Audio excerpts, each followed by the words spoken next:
All right, so Areva, let's start with you as the attorney on the panel. What do you make of this case? I mean, you may agree with the merits of it, but what do you make of this case? It's an incredibly strong case. It is a case that should be won. There are about 20 states that have filed a lawsuit against the Trump administration, and there's precedent for this. There is a 1970 Supreme Court case that essentially says if you withdraw welfare benefits from recipients, you can't do that without giving them a hearing. That essentially individuals that receive these benefits have a property right, and you have to give them due process, i.e. this hearing, before you can withdraw those benefits. We know that hasn't happened in this case. We know that there's about $6 billion in contingency funding that's available. We know that there's a federal statute that says you shall provide these nutritional aid to recipients. So the big question is, why must lawsuits be filed in order to ensure that children and elderly people and vulnerable people in this country are allowed to eat? That is so demoralizing as you think about it. People are scared to death about what's going to happen come Thursday, come Friday. So I think this lawsuit was the right thing to do, and I feel very confident that we're going to see a preliminary injunction. Yeah, if you're watching us from around the world and you maybe don't care about the politics of this, you may care about the fact that people could literally go hungry in this situation. Jennifer, the Republicans are arguing, look, I mean, we feel for those people, but we don't have the money. I am not a lawyer, and I will tell you, I don't know how the lawsuit is going to turn out, but I will tell you that there is a really easy way to get people to get their SNAP benefits again, and that is to have the Democrats come to the table and open the government. As John Thune said, 13 times they have said no. So this is on the Democrats. And by the way, new polling is showing just that there is more support now. Republican support is ticking up when it comes to the shutdown rather than the Democrats, because the Democrats are owning this. So look, I don't want to see anybody in trouble. I don't want to see anybody who is suffering. I don't think any of us on this panel want to see that. But there are so many questions that need to be asked, including why Gavin Newsom and Rob Bonta want to join a lawsuit instead of maybe perhaps figuring out how to make it more affordable to live in California and some of these other blue states which get 47% of the SNAP benefits that we're talking about today. Well, first of all, John Thune should have that same passion and the same commitment to getting the government open. And you talk about the Democrats owning it. That's not the polls that I've seen, Jennifer. The polls that I've seen is that everybody clearly understands that this is Donald Trump's shutdown. And Donald Trump is finding money to pay benefits to those in the military, to pay salaries for those in law enforcement. But he can't find the money. He won't use those contingency funds to feed children. Is it technically Donald Trump's shutdown when the Democrats are refusing to vote for a continuing resolution to just keep the government open? I mean, they have the ability to say, let's punt on this thing, keep the government open. And the Republicans have the ability to come to the table and make reasonable policies around things like SNAP benefits, health insurance. People in California today were notified over the last couple of days that their health insurance benefits are going to go up, some by as much as 25 or 30%. Right. That is a Republican issue. Republicans have the ability to come to the table and do what Donald Trump said he was going to do, which is govern for everyday people, for middle class people, and not take food out of the mouths of children. I mean, the politics on that is tough, though, for the Republicans. Once people start seeing those numbers, right? Well, and here's a couple of things just to add to that. Obviously, if we want to get into healthcare, which is what Democrats are trying to do to hold everyone hostage, including all those people who are going to be suffering this weekend, when they could vote to reopen the government and have reasonable conversation after the government is reopening. I mean, you've seen Senator Kuhn was out laughing today, basically saying that this was leverage for them. But what I would say is that there was a failed effort to bring government into healthcare. During COVID, they had to bring in subsidies to try to make that easily affordable for people.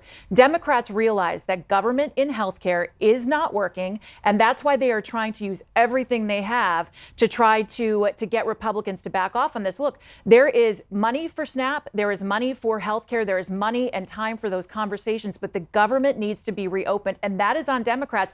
And the polling that came out today that I'm referencing is from Marquette. Marquette shows that now fewer people are blaming Republicans and more people are starting to blame Democrats because they see the game is over. The government could be reopened today. But the Democratic base is very happy that the Democrats are doing this because they want to see it. What the Democrats know and the rest of the country knows is that a $300 million ballroom is being built and $20 billion is being given to Argentina from the president that says put America first. So that doesn't look like America's being put first when you have the government, when you have Donald Trump spending money on something as superfluous as a ballroom. But it's all privately funded. I have to ask you, we're friends. Wait a minute, Jennifer. He says it's privately funded, but he also says that the American people owe him $230 million from some bogus claims he's made, some bogus lawsuits essentially, and that he might use that money. So we don't know what money is being used by Donald Trump because he's a pathological liar. Yeah. So we don't know what money's being used. There's been a lot of people upset about this ballroom. Look, I like Cinderella. I like a dance. I don't think anybody would be angry about a ballroom if this were any other president. No, there are a lot of people angry about tearing down the White House without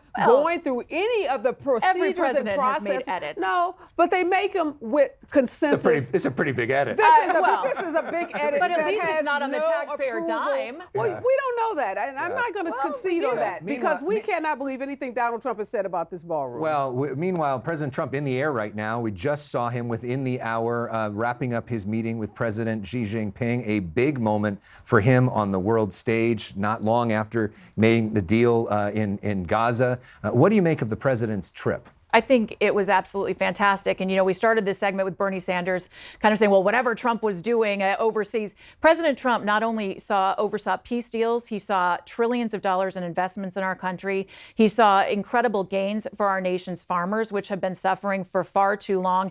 And he had what looked like a very friendly meeting with President Xi, who even complimented him on his peacemaking ability. I mean, when have you ever seen Xi so loose and looking very comfortable? The two of them looked comfortable together. We'll hear what came out of that meeting, but I think good things will come. Does he deserve credit for foreign policy? I think what we have to stay focused on are the cost of goods in this country, what consumers are having to bear as a result of Donald Trump's tariffs.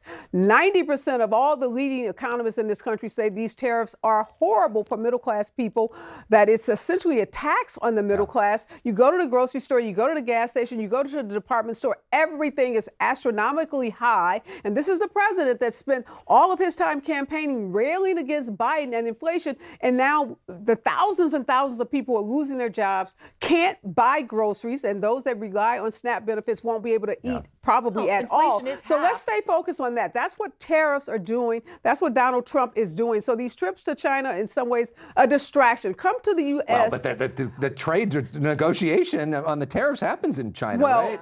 I mean, with the Chinese president. Why are we back to tariffs in the first place? When Donald Trump was in the office in his first administration, we know the deal around tariffs didn't work. The economists have made it clear.